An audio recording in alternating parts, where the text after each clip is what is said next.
I watched the lowest rated anime on all of Crunchyroll, and I hated every minute of it. Let me just start with the first few moments of the anime. It's finally here! That's right, it's American garbage that Crunchyroll fooled me into watching. High Guardian Spice is a show about kids who go to a magic school with a twist. Everyone is not straight. She's gay, she's gay, she's gay, that's a horse. That's a ginger who identifies as a mermaid. She's in the mermaids too. Oh, he looks like a normal looking guy. Oh wait, he used to be a woman. Also, he's a furry. Let me introduce you to the main cast. Tell me if you notice anything odd. This is Rosemary. She's the basic stupid brute character, and her whole character is she has a best friend. We get it.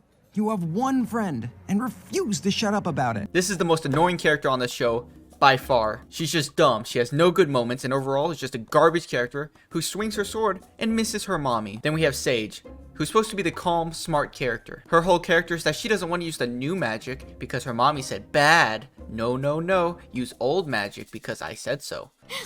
Stop. This is Parsley, the happy-go-lucky character who wants to be a blacksmith, but mommy and daddy wants her to stay at home and watch the kids. Honestly, compared to all the other character arcs, not terrible. If it made any sense, the whole reason why her parents said, you can go back to school, sweetie, is because she saved her brother. Oh, doesn't that just mean you need her more because you can't do anything as a parent? This is Time. She's the quiet loner character who is secretly nice? What? Who saw that coming? Literally everyone. Her life mission is to save the fairy forest from being taken over by the rot, but at least she says what everyone else is thinking anytime these characters decide to open up their mouth. Shut up. Everyone, shut up. This is Snapdragon. He wants to be a mermaid. Please don't ask me his sexuality. This is Amaryllis. She's the bully who becomes friends with the main cast. She's painted as the villain of the school in the first few episodes, but to be honest, she's probably one of the only good characters in the whole show. You should apologize for that posture, sweetie. You look like an invertebrate. Did you notice anything about their names? Rosemary, Parsley, Thyme? That's right, they're all named after spices. Oh my god, that's the name of the show! Yes. Yes, it is, little Timmy. Do you want to know what all these characters have in common? That's right, all of them have mommy issues. Except the stupid mermaid, who has daddy issues. And we also get the amazing voice acting skills of characters such as this. Oh, it's fine. We're on break. We got catapulted out because of a trapper infestation. The next portion of this review has spoilers, so if you have a burning desire to truly watch this show, you should probably go watch it and never come back, because I guarantee you, once you finish that anime, you won't ever want to hear its name again. The story begins with the tragic beginning of Rosemary, whose mommy disappeared because, as you know, all good anime protagonists have to have missing parents.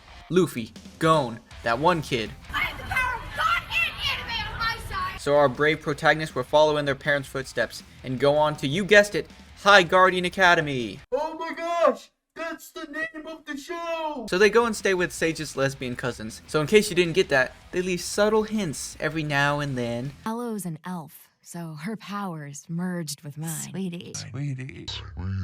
And then they go and meet the other Spice Girls. And they start doing school stuff. And you can really tell how much time the creators put into this, because you can tell that they give each character their own story in such a small amount of time. I vow to think about anything that's not wet, loud kissing. Alright, now I'm going to describe the whole love thing that's going on at the school. She likes her, occasionally she likes him, but he likes her, and he likes her, but she likes him, she likes that, and we like none of them. You got all that? Now let's get into the plot. Basically, they discover this rot, which is bad stuff that destroys the environment, and they also, by some miracle, find a way to cure it. Now the antagonists of the arc, the Triumvirate, from which country, send this cat girl to stop them. The only problem is, the cat girl's a pussy. Literally. Let me just show you the epic fight scene between the two, but keep in mind, this cat person is a wizard, okay? She's a mage. She has magic, alright? Keep that in mind, back of your head when you're watching this.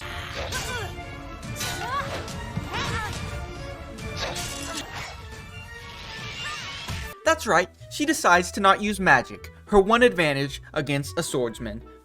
But that's okay, the budget was a little low, let's give it to them. And she loses because of plot, but she escapes. Then they go on to do many other side quests.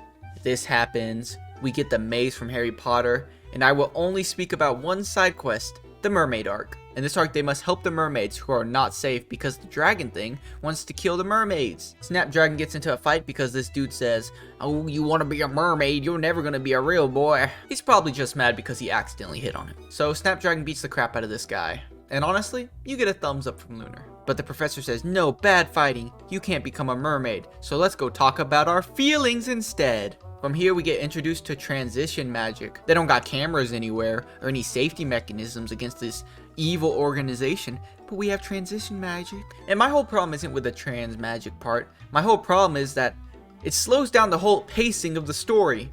I mean, they extend these segments for so long, and they just cut the little parts up and throw it randomly into the story. We go from main story to these two talking about feelings. Main story fighting a dragon, feelings. Story, feelings. Feelings, story. So I know what you're thinking. What is the main story? I'm not really sure. First they hide in this castle because the dragon can't get inside of here. And the dragon used to be their friend and now he's bad. I'm sure they'll explain this to us all later. So their plan is to swim down for some reason or another, and that fails. So they're like, hey, why don't we trap him inside of this underwater castle that he can't get into, right? Alright, that makes sense. So they get him inside, but now suddenly it's not strong enough to hold him. The dragon who couldn't break the building at all can suddenly now break the building. Makes sense, because logic. So Sage accidentally blast it and kill it. Yay, mission accomplished. Except they're sad now. So at least they're gonna explain why the dragon was doing all this. So that was a fucking lie. They're just gonna cry and not figure anything out, aren't they? Alright, so we finally made it to the final arc, and we get to see this guy, who's the cat lady's replacement for failing to kill the Spice Girls. And he's really bad guy. He likes killing, cause bad guy. And then the dumbest thing of this whole series, Rosemary's been like, oh, where's my mom? Where's my mom? The whole series, that's all she said. Where's my mom? Sage is my best friend. Where's my mom? And then these two in a casual conversation are just like, yeah, we have her locked up in Witchland. But we're not telling her, we're just casually having the conversation.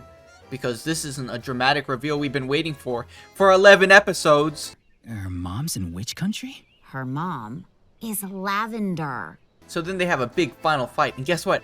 That lady good now? She betrays the bad guy, and everyone is happy. The end. But wait, so many questions. So what is the rot? Who is the triumvirate? If everyone's gay, how do they have children? Execution. Find out next season. Just kidding. Please don't make another season. Alright, it's time for the review. Alright, let me explain to you how my scale works. The story gets between 0 and 2 points for each of the following criteria. Characters, animation, story, pacing, world building, and of course, bonus points for waifus. Alright, let's start with characters. I absolutely hated every single character in this whole series. Not a single one was okay. 0.1. Okay, this talking cat was pretty cool. My mouth can say words now.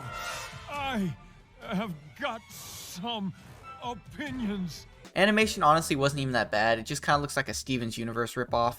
0.5. For the story, it had a decent foundation. Too bad I never see the foundation because we are always on a stupid side quest where we talk about our feelings. 0.3. Pacing was the worst. If I could cut out all the time these characters were crying or talking about their feelings, there might only be one episode. 0.1. World building. Surprisingly, it wasn't bad. Whole different races, locations. Too bad it was just taken from every isekai ever. 0.3. And there are, of course, bonus points for waifus. And of course, best girl goes to Nappy Cat, of course. Extra 0.1. The final score for this anime was 1.4 out of 10. Crunchyroll gave it a generous 1.9 stars out of 5, but I'm a bit of a harsher critic. All I have to say is thank God there's no season 2. Hello, Outro Lunar here. Click here if you want to see my channel. Click over here if you want to see my most recent video. Click over here if you want to see the recommended video. Alright, bye.